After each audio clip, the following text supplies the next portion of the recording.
Hello friends, मैं हूं doctor नवीन चंद्रा और स्वागत करता हूं आपका अपने इस यूट्यूब चैनल जीएस वर्ल्ड पर। आज का हमारा टॉपिक है शिवाजी के सैन्य व्यवस्था। कहने का मतलब आपका मेरा यह है कि कोई भी साम्राज्य क्या बिना सेना के सहायता से खड़ा किया जा सकता है? ये आपके लिए सवाल कि क्या कोई भी साम्राज्य, छोटा हो या बड़ा हो, क्या बिना किसी सेना की सहायता से खड़ा किया जा सकता है? तो नहीं। आपका भी जवाब यही होना चाहिए, नहीं, क्योंकि बिना सेना के आप किसी भी देश की कल्पना नहीं कर सकते, उस युग में भी और वर्तमान युग में भी। ठीक है, अब आते हैं सैनिक भी कई प्रकार के होते हैं। जब प्राचीन काल था तो हाथी सेना का ज़्यादा महत्व था, रथ सेना का महत्व था। उसके बाद घुड़सवार का महत्व आ गया, उसके बाद बंदूकची का, तोपखाना का महत्व आ गया। अब तो गजब गजब के फाइटर विमान चल रहे हैं, पनडुब्बी चल रहे हैं। तो युद्ध के जो स्वरूप है वो बदल रहे हैं, लेकिन सैनिकों की संख्या, सैनिकों का जो जरूरत है अभी भी बना ही हुआ है। जितनी बड़ी देश है उसकी सेना उतनी भी बड़ी है, और जिसके पास सेना ज़्यादा है वो उतना ही पावरफुल माना जाता है। तो यह कभी नहीं बदला है, सिर्फ इसके स्वरूप में परिवर्तन होता रहेगा। ठीक है, तो आप ही जान लीजिए कि जिस शिवाजी ने एक एक करके किला को जीतकर एक मराठा साम्राज्य स्थापित किया, क्या उनको सेना की जरूरत नहीं पड़ी होगी? पड़ी, और उन्होंने भी सेना का पुनर्गठन किया 3 भागों में। ठीक है, अब आते हैं शिवाजी। क्या शिवाजी को राज सत्ता वंशानुगत मिला था या वरदान में मिला था? तो नहीं, शिवाजी ने ये जो सत्ता था यह अपने बाहुबल से, अपने पराक्रम से, अपने साहस से प्राप्त किया था।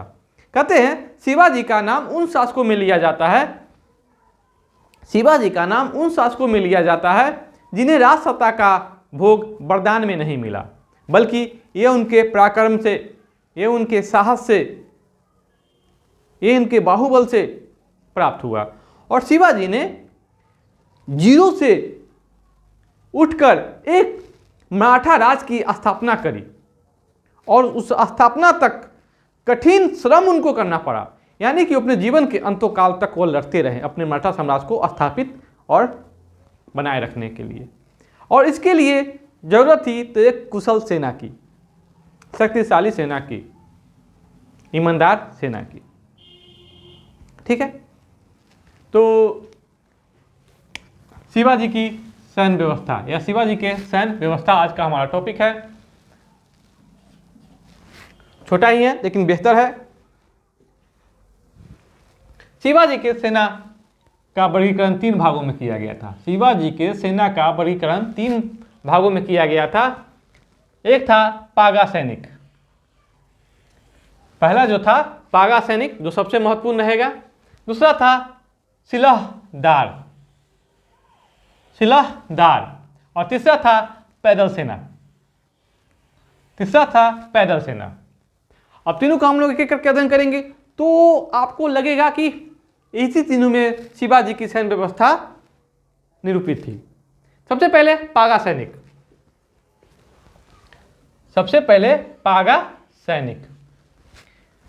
सैनिक यह नियमित घुड़सवार सेना थी। कैसी सेना थी? नियमित थी, अस्थाई थी। किसी भी साम्राज्य को खड़ा करने के लिए अस्थाई सेना की जरूरत पड़ती ही है। प्लस में शासक अस्थाई सेना भी रखते हैं ताकि युद्ध के समय उसका उपयोग किया जा सके। तो पागा सैनिक जो थे यह नियमित एवं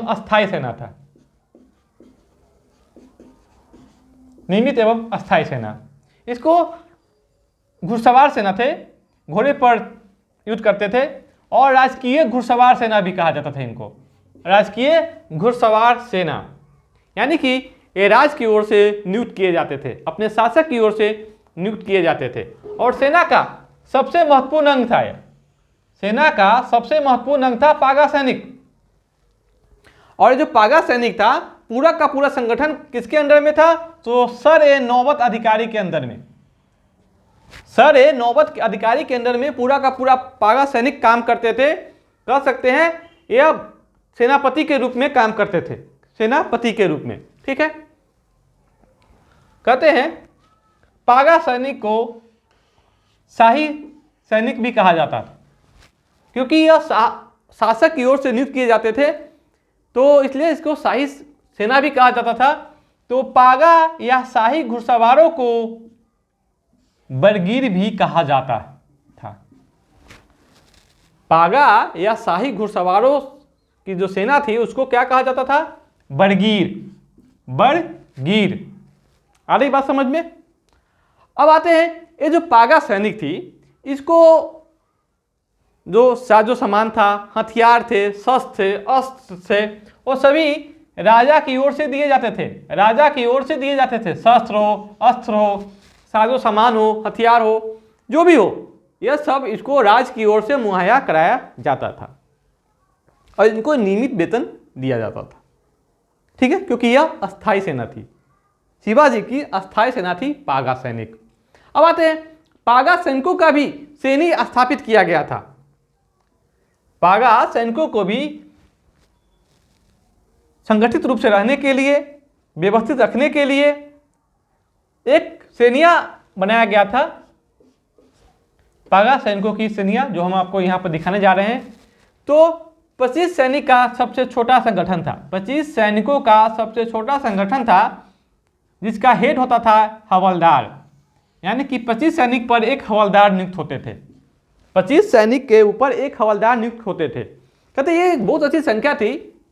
एक हवलदार 25 सैनिकों की अच्छी तरह देखभाल कर सकता था और उसे डायरेक्शन दे सकता था। ठीक है, तो 25 सैनिकों पर एक हवलदार। ठीक है, अब आते हैं एक हवलदार। ठीक है, तो 5 हवलदार, 5 हवलदार पर एक जुमलादार, एक जुमलादार। अब कहते हैं 25 सैनिकों को कौन डायरेक्शन देगा? तो हवलदार। अभी 5 हवलदार का एक समूह बनेगा जिसको डायरेक्शन देगा जुमलादार। ठीक है, यानी कि एक जुमलादार के अंदर में कितने हो गए सैनिक? 125, 25 बचे 125। ठीक है, अब आते हैं 10 जुमलादार पर एक अधिकारी नियुक्त होते थे, उसका नाम था एक हजारी।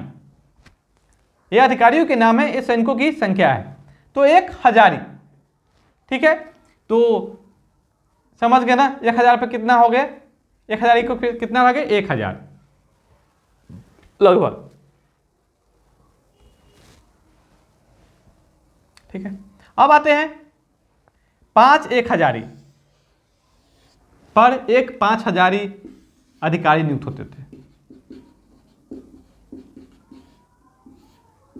एक 5 हजारी अधिकारी नियुक्त होते थे। तो ये थी शिवाजी के पागा सैनिक, जो नियमित थी, अस्थायी थी और नियमित रूप से इनको वेतन दिया जाता था। और सारे के सारे साजो सामान है, शस्त्र है, अस्त्र है, यह आपको राजा की ओर से ही इनको दिया जाता था। ठीक है, शिवाजी के दूसरा सेना था सिलहदार। दूसरा सेना कौन है? सिलहदार। यह अस्थायी था, यह सेना अस्थायी नहीं था। ठीक है, अस्थायी घुड़सवारों का यह दल था। यह भी घुड़सवारों की सेना थी, लेकिन क्या थी? अस्थायी थी। और यह सेना का दूसरा एवं महत्वपूर्ण भाग यह भी था, लेकिन यह दूसरा भाग था। महत्वपूर्ण भाग था, लेकिन यह दूसरा भाग था। क्यों? क्योंकि यह अस्थायी नहीं था। इसको जरूरत के समय, युद्ध के समय ही बुलाए जाते थे। इन सैनिकों को अपना घोड़ा, साजो सामान के सभी खर्च स्वयं उठाना पड़ता था। इन सैनिकों को अपना घोड़ा एवं साजो सामान के सभी खर्च स्वयं उठाना होता था। अब क्योंकि इनको शासक की ओर से कुछ नहीं दिए जाएंगे, इनके घोड़े के लिए, इनके तलवार के लिए, धनुष के लिए और भी हथियारों के लिए किसी प्रकार की कोई सहायता नहीं दी जाएगी।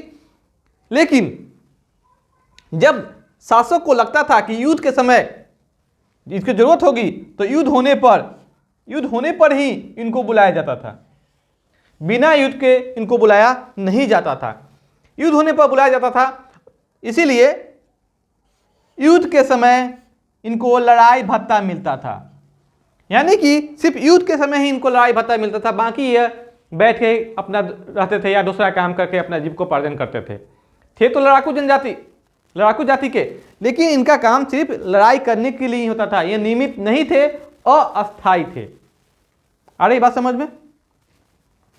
इसीलिए सिलहदार को वेतन नहीं मिलता था। इनको क्या मिलता था?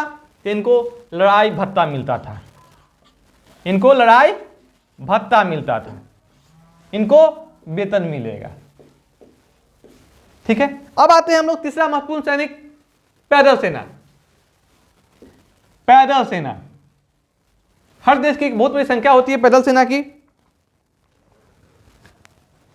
पैदल सेना को पाइक भी कहा जाता है, पैदल सेना को पाइक भी कहा जाता था। और इनके जो साजो सामान होते थे, इनके जो साजो सामान होते थे, ये हथियार होते थे, ये राज के द्वारा ही दिए जाते थे। ठीक है, इनके साजो सामान एवं हथियार पर राज द्वारा काफ़ी खर्च किए जाते थे, यानी कि इनका कुछ भी अपना नहीं होता था, और सारे के सारे साजो सामान, ट्रेनिंग हो, खाना पीना हो, हथियार हो, ये सभी राजा की ओर से दिए जाते थे, यानी कि शिवाजी की ओर से दिए जाते थे, और इनको नियमित वेतन भी मिलता था।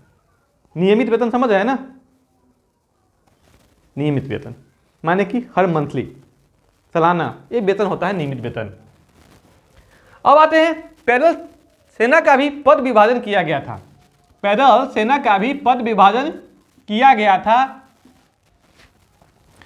9 सैनिकों का एक समूह होता था, सबसे छोटा रूप था। 9 सैनिकों का एक समूह होता था, जिसका जो अधिकारी होता था 9 सैनिकों के ऊपर, वह नायक कहलाता था। क्या कहलाता था? नायक। और 10 नायक बराबर एक हवलदार, 10 नायक के ऊपर एक हवलदार काम करता था। ठीक है, अब यह किताब का मिसप्रिंट है कि 2 या 3 हवलदार, 2 या 3 हवलदार।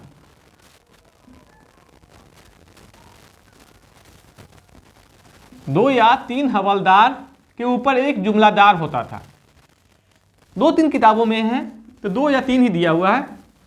ठीक है, इसलिए मैंने यहाँ 2 या 3 दोनों लिखा है, 2 या 3 दोनों। 2 या 3 हवलदार के ऊपर एक जुमलादार होता था, और 10 जुमलादार के ऊपर एक हजारी अधिकारी नियुक्त होता था। 1 हजारी अधिकारी नियुक्त होता था। 10 जुमलादार के ऊपर 1 हजारी अधिकारी, ये सभी क्या है? अधिकारी है। पद के अनुसार इनका क्रम है, जैसे ऊपर है वो नीचा है, जैसे जैसे नीचे आ रहा है उनका पद का जो लेवल है वो बढ़ते जा रहा है।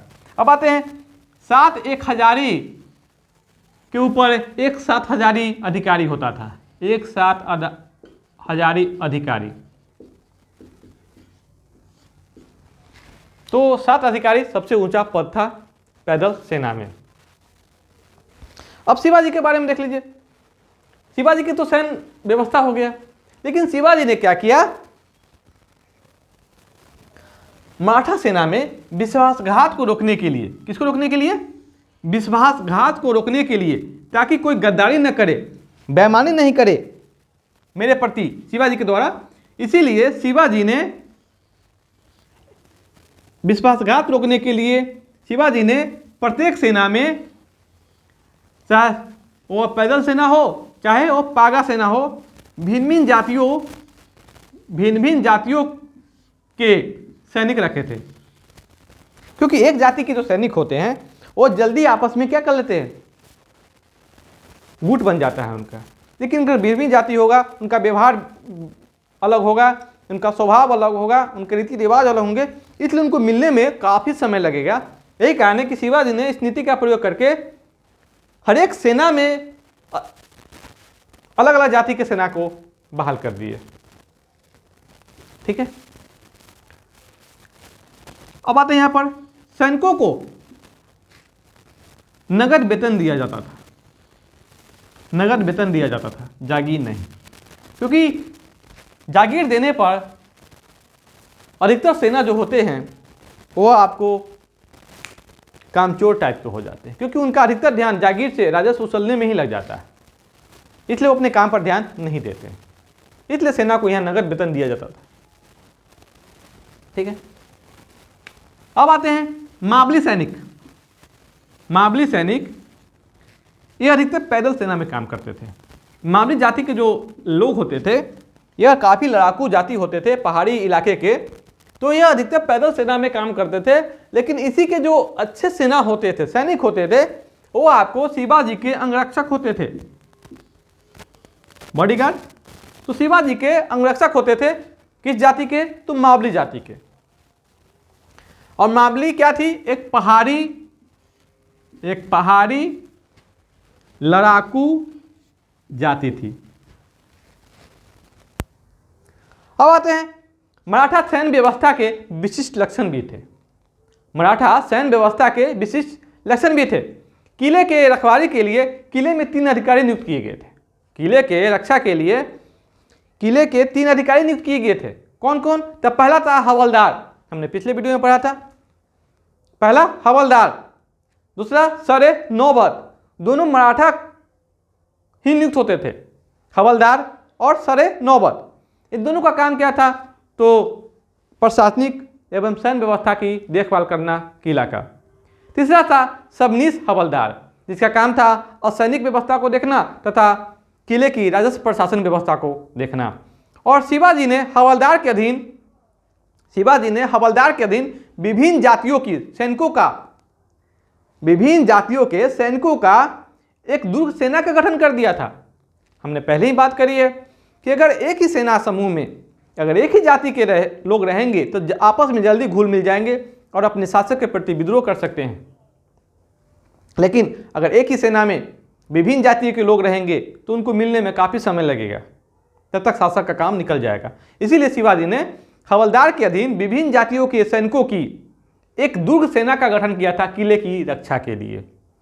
ठीक है, तो शिवाजी के जो अंगरक्षक थे कौन थे? तो मावली सैनिक थे। यही नहीं, शिवाजी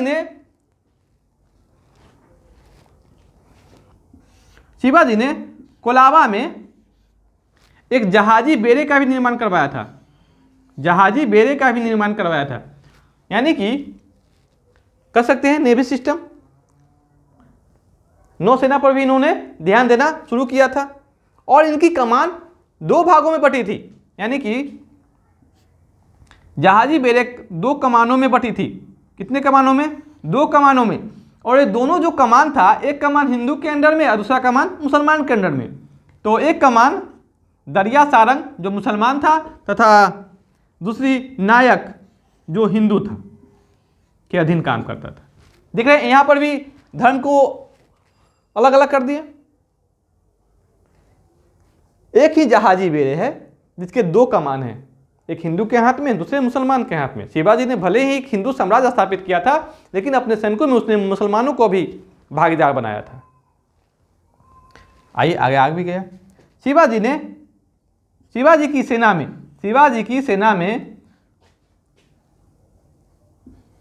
मुस्लिम सैनिक भी थे। देख रहे हैं ना, शिवाजी के सेना में मुस्लिम सैनिक भी थे। और कोई भी शासक कितना भी निपुण क्यों भी ना हो, लेकिन उनके पास गुप्तचर प्रणाली बेटर नहीं होगी तो वो अच्छा नहीं होगा। क्योंकि बिना गुप्तचर के वो न अपनी प्रशासनिक व्यवस्था का संचालन कर सकता है, न ही सैन्य व्यवस्था का संचालन कर सकता है। इसलिए हर शासक के लिए गुप्तचर प्रणाली का जो व्यवस्था होता है वो बेटर होना चाहिए। इसलिए शिवाजी के सेना में मुस्लिम सैनिक भी थे, प्लस में उसकी गुप्तचर प्रणाली की जो व्यवस्था थी काफ़ी बेटर थी।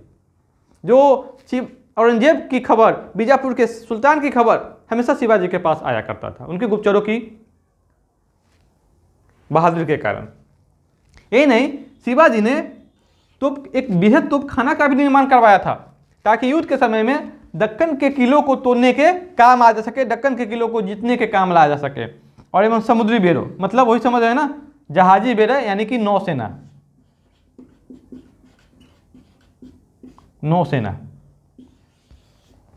देख रहे हैं, तोपखाना, नौसेना, अब आते हैं सेना के साथ